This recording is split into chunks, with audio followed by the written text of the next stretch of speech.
Hello, and welcome to Day 5, Psalm 5. Today we're going to read from the translation, the New American Standard Bible. And that was published at the same time as the Good News Version. Both of them trying to update the language and make it living. But both of them, and it's interesting, they choose different sorts of levels, if you will, of speech. There are levels of speech when we speak to one another. To a good friend that is visiting and is in your kitchen, when you need to get at the silverware drawer, you might say, "Excuse me,"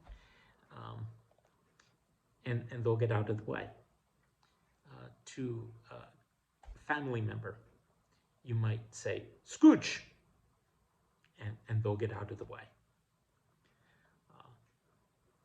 Different things are said with the same intent, but based on the relationship, the sort of level, the tier, the kind of language that's used is going to differ. And that's okay.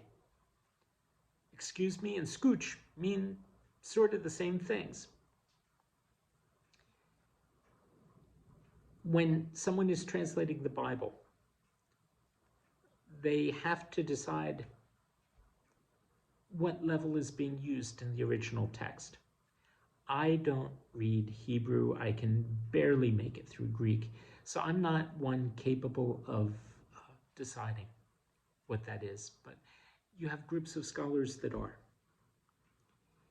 And so they come up with different ways of saying things.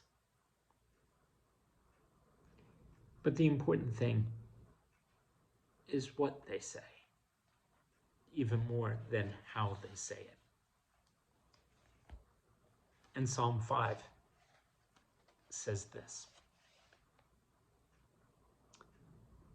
It also has the inscription at the beginning: prayer for protection from the wicked, for the choir director, for flute accompaniment, a psalm of David. Again, not part of the text, but it gives you some background. And it says,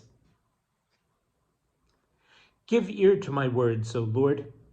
Consider my groaning. Heed the sound of my cry for help, my King and my God, for to you I pray. In the morning, O Lord, you will hear my voice. In the morning I will order my prayer to you and eagerly watch. For you are not a God who takes pleasure in wickedness. No evil dwells in you. The boastful shall not stand before your eyes. You hate all who do iniquity. You destroy those who speak falsehood. The Lord abhors the man of bloodshed and deceit. But as for me, by your abundant loving kindness, I will enter your house. At your holy temple, I will bow in reverence for you. O Lord, lead me in your righteousness because of my foes.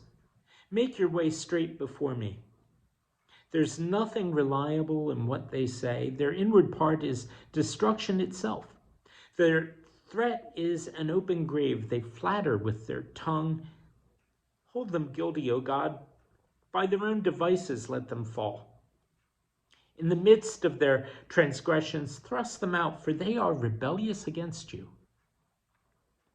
But let all who take refuge in you be glad. Let them ever sing for joy, and may you shelter them, that those who love your name may exult in you. For it is you who blesses the righteous, O Lord. You surround him with favor as with a shield. Here ends the lesson.